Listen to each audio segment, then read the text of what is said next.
Hey, hi, and hello, everyone. Anthony Fantano here, internet's busiest music nerd. And it's time for the weekly track roundup, where I give you some thoughts on a bunch of songs that have dropped over the past week or so. Whether I loved these tracks, hated them, or felt somewhere in between, they are all linked down below so you can check them out for yourself, for your own self, form your own opinions. You know, try that for a change, huh? Think you can do that? I challenge you. Anyway. Weekly track roundup. Also linked down below, our Turntable Lab link. We get kickback from it if you use it to buy some vinyl, some turntables, 2 turntables and a microphone. Beck style? I don't know. Either way, we get kickback from it. Supports the channel. Thank you. What also supports the channel is our Patreon page. See New Music Friday rebroadcasts. Maybe a few butt pictures. Access to our Discord community. Patreon only Let's Argues, all that good stuff. And yeah, for a cheap monthly tier. And YouTube Shorts page, Fantano Shorts down below, our website with a regularly updated news section too. Awesome, sick, yeah, cool. Link down below. All right, worst tracks of the week. They are as follows. Bam. We're starting over here with Sleep Token. New track over here. Caramel. God, how has this band gotten more boring since their last album? Like, and the chorus of like, stick to me like caramel. It's like a bad R&B song. Like, what is going on here? And the guitars sound terrible. This song should be illegal. Who does this appeal to? I'm sorry. Like, if this is your type of metal, you have the blandest taste in metal known to man, or you're just afraid of like listening to pop music. Just listen to pop. Like if you're gonna water your metal down to this degree, just listen to a goddamn pop song and have some fun. Like, why does your song about sticking to somebody like caramel need to be all heavy and moody and annoying? Just listen to a goddamn pop song and have some fun. Lighten the fuck up. Anyway, we also have Sexyy Red over here. Hoochie Coochie.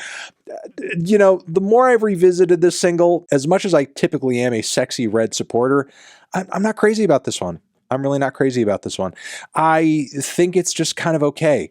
Instrumental is, well, I mean, less than okay. I guess that's what I'm trying to say. It's very unambitious for Sexyy Red. It's not fun. It's just very shouty and in your face, and it just doesn't feel like a good time in the way that a lot of great Sexyy Red songs usually do. It's just like weirdly shouty and aggressively annoying and is not all that catchy. And again, the instrumental choice on this was pretty unimpressive too. The flows were just not memorable. Yeah, I feel like she's written catchier songs. I'll say that, much catchier songs. And I'll move on from there. G-Eazy. I feel like has written a song over here, Fight and Fuck. I feel like he's written a song that spiritually is just like a bad Linkin Park song here, but it doesn't have the heavy guitars, and it's just tackier lyrically than even the late era Linkin Park stuff. It just kind of it feels like a weird point of reference there inadvertently, and made much worse.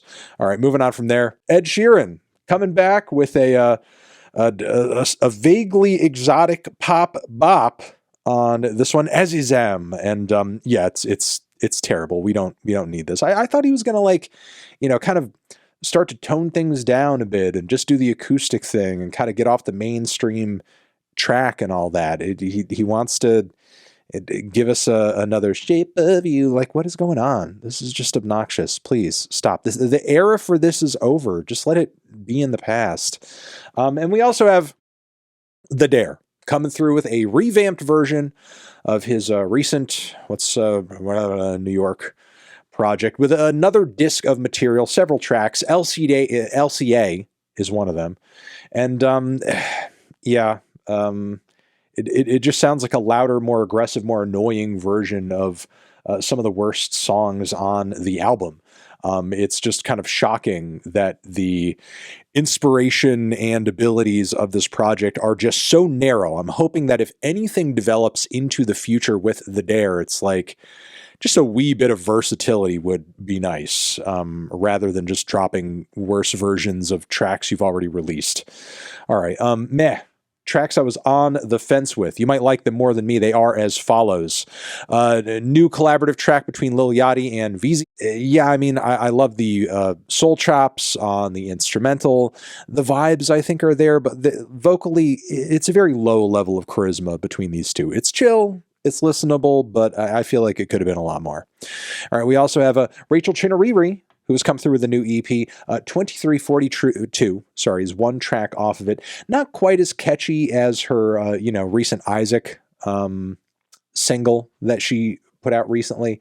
But I do like the punchier approach on the instrumental side that she is taking on this track. I feel like the songwriting could have been boned up a little bit, but it is interesting to hear her hop on a more in-your-face, groovier, more drum-heavy instrumental, that's for sure. All right, we also have the Marías over here. They've dropped a couple of singles. Back to Me is one of them. And while I am sort of still kind of underwhelmed on the instrumental front, as I have been in the past with the Marías, I think the tune on this one is really solid. I like the, kind of straightforward narrative approach with the, story of trying to get this person back with you romantically, so on and so forth. It's a very nice listen. I'll say that. It's pleasant all around. Jerskin Fendrix, an artist who is known for the Poor Things soundtrack, has come through with a Jerskin Fendrix freestyle where he is pretty much doing like a very Geordie Greep jazz fusion type art rock experience that is very lyrical, very over the top, maybe to the point where it feels like it's trying a bit too hard, but there's a there, and I guess I'll leave it at that. If that's really the itch that you need scratched, I would give this a try. If that comparison piques your interest at all. All right, we also have the Hives back with another album. Striking While the Iron is Hot, really following up their last LP pretty quickly. And the first single is Enough is Enough. Really kind of going back to the hate to say I told you so vibes, though they've never really left. I mean, they're kind of like that punky garage rock blend. That's their MO. They're sticking with it, sounding passionate to this day with it at least. And I feel like the song is kind of generic by Hive standards, but at least they perform it with some gusto. You can at least give them that. We also have HAIM. Everybody's trying to figure me out. Kind of another weirdly bland single for them. I'm surprised. I'm just like not really feeling the new tracks like I have past singles. I feel like the writing has been a little underwhelming, and they're not really advancing or evolving their sound whatsoever. It just feels like very so pop rock, and it's not really growing in any way whatsoever. I don't know. I'm just kind of at a loss with it a little bit. We also have Counting Crows, who miraculously, after all this time with Under Aurora, sound exactly like Counting Crows. Also, very little in terms of any evolution or exploration, but there's something about that 90s piano rock pop sound that just kind of still sounds pretty decent. Though, I will kind of chalk most of that up to just like kind of having lived through that era and maybe feeling a touch of nostalgia for it. But yeah, the tune isn't bad. It just kind of sounds like your average Counting Crows song, I suppose. We have Aurora over here, which if you're looking for some art pop that still has a very direct and sharp and very to the point pop appeal, The Flood, I think, will do you good. That's for sure. Let's move on to the best tracks of the week. They are as follows. Here we go. We have a new one over here from the UK duo Wet Leg. They are back with a brand new track, first single off of a forthcoming record, off of obviously so many popular and fun and viral tracks from their last album cycle. Shays, Lounge, that sort of thing. Catch These Fists is the name of the new track. It's post-punky. Got some great bass, very funny vocals, very toxic, self-aware, but toxic lyrics, which were pretty entertaining all around. Liking the energy on this track. Seems like they're kind of upping the energy and the aggression a little bit on this track, and it's making for some slightly more attention-grabbing vibes, I will say that. We also have Teezo Touchdown, and DESTIN CONRAD on a new single, The Last Time. Really great team up between these two. I will say I'm not super familiar with DESTIN's stuff, but Teezo with his kind of love of weird left field pop and R&B and soul all kind of coming together at once. He fits in like a glove on this track, and I think it's some very solid songwriting and creative chemistry all around. Also enjoying this new By Storm track over here too.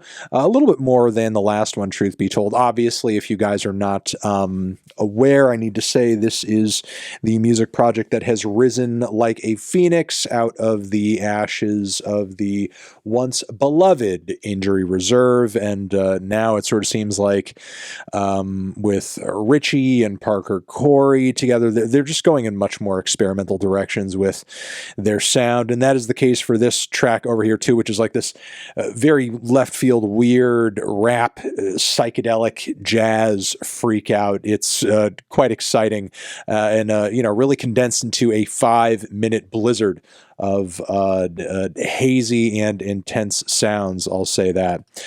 We also have PinkPantheress tonight, brand new track. She's going to horny jail on this one. I don't know what else to say. She is just like dropping a dance pop track. And she's like, oh, you want to have sex with me? It's like literally the song. And actually, it's super entertaining. Somehow samples freaking Panic at the Disco. It's great production all around. Good song structure, too. She's not kind of hitting us with that, 1 minute and 30 second, 2-minute formula thing at this point. It feels like a fully fledged dance pop song with solid vocals, standout hooks, very flirty, very forward, very fun, very groovy. And it's just cool to hear her evolve and, just kind of like mature a little bit creatively speaking in terms of just like the song sounding fuller and more complete and all that. And, higher grade production too.